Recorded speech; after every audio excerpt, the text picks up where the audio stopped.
ممبئی کے اندر میں مسجد میں جمعے کی نماز میں امام صاحب نے اعلان کیا کہ بھائی یہ صحن میں چھت نہیں ہے، لوگ جمعے کی نماز پڑھنے کے لیے آتے ہیں، دھوپ میں نماز پڑھتے ہیں، تو آپ لوگ اگلے جمعہ کو آئیے گا تو کچھ رقم لے کر کے آئیے گا، 2-2.5 لاکھ روپے خرچ ہے۔ جمعے کی نماز ہو گئی، دعا ہو گئی، لوگ چلے گئے۔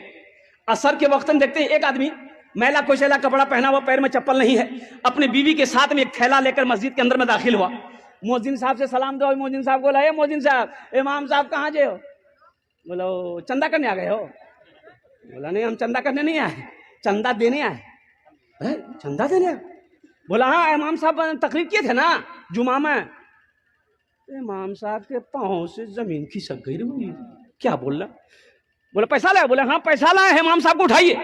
جلدی کنڈی کھٹکھٹائے، امام صاحب بھی کھولے، آئے دیکھے شکل صورت، امام صاحب چوک گئے۔ بھائی کیا بات ہے؟ بولا حضرت ہر جمعے کی نماز آپ کے پیچھے ہم پڑھتے ہیں، آپ نے اعلان کیا تھا یہ چھت ڈھلائی کرنی ہے، 2.5 لاکھ روپیہ لائے۔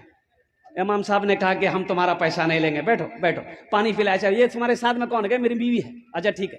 سیکرٹری کو فون کیا، صدر کو فون کیا، خزانچی کو فون کیا، سارے محلے والے جمع ہو گئے۔ کیا بھائی؟ بولا دیکھیے حضرت یہ کیا کیا یہ بول رہا ہے، کہاں سے پیسہ لایا، کون ہے کیا نہیں، نام پوچھا، بولا کہ نام میرا عبداللہ حضرت۔ بولے تم کام کیا کرتے ہو؟ بولا کہ حضرت کام ہم کچڑا چنتے ہیں، حضرت ہم کچڑا چنتے ہیں، کوئی فیکٹری نہیں ہے، میری بیوی کچرا چنتی ہے، میرا چھوٹا بچہ وہ بھی کچرا چنتا ہے، پلاسٹک کچرا بوتل یہی سب چنتے ہیں۔ حضرت وہ پیسہ اسی میں سے کھاتے بھی ہیں، کچھ پیسہ ہم لوگ جمع کر رہے تھے کہ رقم ہو جائے گی نا تو کہیں پر گھر بنا لیں گے۔ حضرت ہم لوگ روڈ کے کنارے وہ پلاسٹک ڈال کے رہتے ہیں، تو جمعے کی نماز میں آپ نے تقریر کی کہ 2.5 لاکھ روپے چاہیے، تو ہم یہ واقعہ اپنی بیوی کو سنائے، تو میری بیوی کہنے لگی کہ دیکھیے ایسا کیجئے، ہم لوگ تو جھوپڑی میں رہتے ہی ہیں، پلاسٹک کھینچ کر رہتے ہی ہیں، تو ایسا کریں کچھ دن اور برداشت کر لیں گے، پہلے اللہ کا گھر بن جائے، یہ پیسہ لے جا کر امام صاحب کو دے دیجئے، انشاءاللہ اللہ یہاں نہیں تو وہاں گھر بنا دے گا۔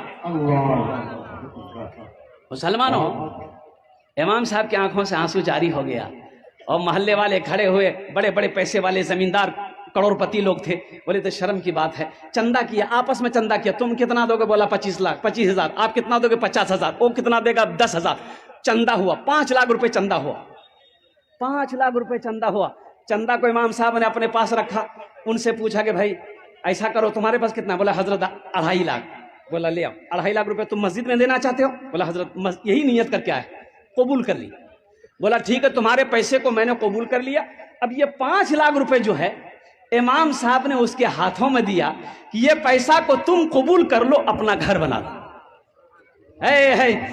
وہ غریب کی آنکھوں سے آنسو جاری ہو گیا۔ لوگوں نے سمجھایا کہ روتے کیوں ہو؟ انہوں نے کہا کہ حضرت روتا اس لیے ہوں کہ میں آپ ہی لوگوں کی زبان سے تقریر میں سنتا تھا کہ اللہ 1 کا بدلہ 10 دیتا ہے، حضرت سنتا تھا، آج نظروں سے دیکھا کہ میں نے 2.5 لاکھ اللہ کے راستے میں خرچ کیا، اللہ نے ساتھ ہی ساتھ 5 لاکھ روپے عطا فرمائے، 5 لاکھ عطا فرمایا۔ من جاء بالحسنۃ فلہ عشر امثالھا لن تنالوا البر حتى تنفقوا مما تحبون۔ کئی آیتیں مسلمانوں 82 جگہ قرآن میں اللہ نے خرچ کرنے کا حکم دیا، خرچ کرو خرچ کرو خرچ کرو، تم خرچ کرتے رہو گے ہم تمہیں دیتے رہیں گے، اگر تم روک لو گے تو ہم بھی روک لیں گے۔